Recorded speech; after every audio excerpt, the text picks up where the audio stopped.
is Trisha at napakainit sa Pilipinas. Anyways, as you can see on our title below, we will be unboxing the Apple Watch Series 3 and I will be giving my first impressions. So I have the Nike version of it. So if you're wondering, Trisha, bakit bumili ka pa ng Series 3 and may Series 4 na?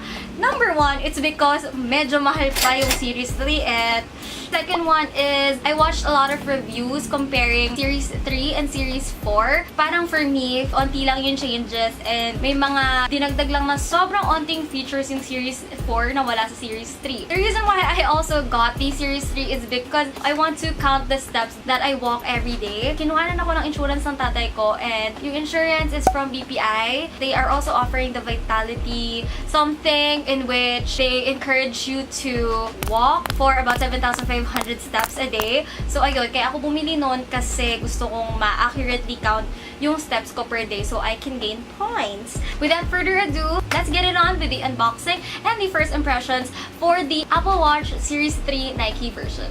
Tama ba? This is the Apple Watch. And actually, this isn't my first time unboxing it. Papakita ko lang sa inyo guys kung anong itsura niya pag binili nyo siya. And o nga pala, mahirap na siyang hanapin. So I got mine in Robinson's Magnolia and iisa na lang yung Series 3 nila. Pero hindi ko alam kung totoo yun. I got the 42mm size kasi wala na rin 38mm. This cost me 19,990. And I also availed the insurance just in case ma-water damage siya or mabasag yung screen niya. May discount siya kapag pinaayos mo mismo sa power bank. Ilang weeks din ako naghanap before ko nahanap yung Series 3 kasi nga lahat ng Apple stores here in the Philippines ang binibenta na lang is Series 4.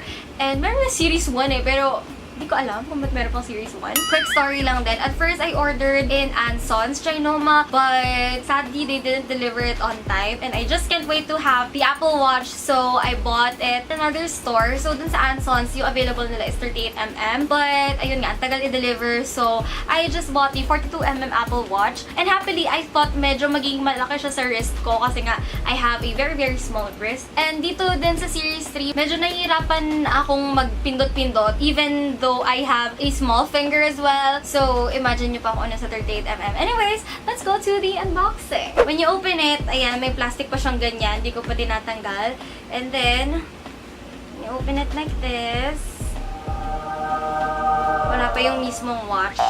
So, you will be seeing this one. When you open the box, you will be seeing this. Designed for athletes by Apple and Nike. Maybe I will suddenly become an athlete because of this watch. Before we go into the watch, meron siyang ganito. So, puro manual lang naman to na wala naman atang nagbabasa sa atin. So, yeah. Meron siyang mga mini go-through nung mga parts ng watch and iba-ibang languages siya. It also comes with a longer band if malaki yung wrist mo. Ito yung ipapalit mong band. Nandito nakalagay yung charger. So, the charger is a wireless. May wire pa naman, pero wireless charger daw. So, didikit mo lang yung Apple Watch mo doon and it will charge. We will now go on to the Apple Watch itself.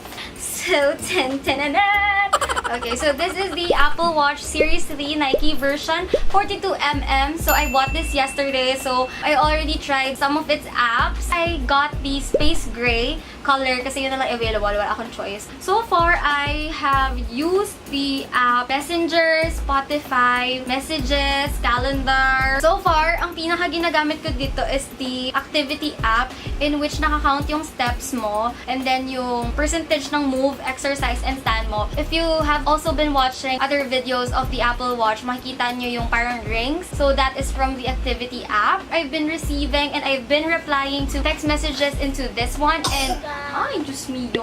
Hello! I've also been using this to control Spotify in my phone and in my laptop. So far, I've been enjoying the use of this. And now, if you ask me if it's worth it, I think it is. Kasi even though it's kind of pricey, you're kind of investing on it naman. And it's also a watch. And I think pwede din itong isangla. But since Apple siya, syempre matibay siya. The main reason why I got the Apple Watch is for me to be motivated more in working out, in exercising. Kasi nga nata-track niya. And my prices and points kasi kapag na-track niya yung exercise and steps ko. Hindi siya mahirap gamitin. Overall, it is a great watch, especially if you want to monitor your workout. So, yeah, that's it.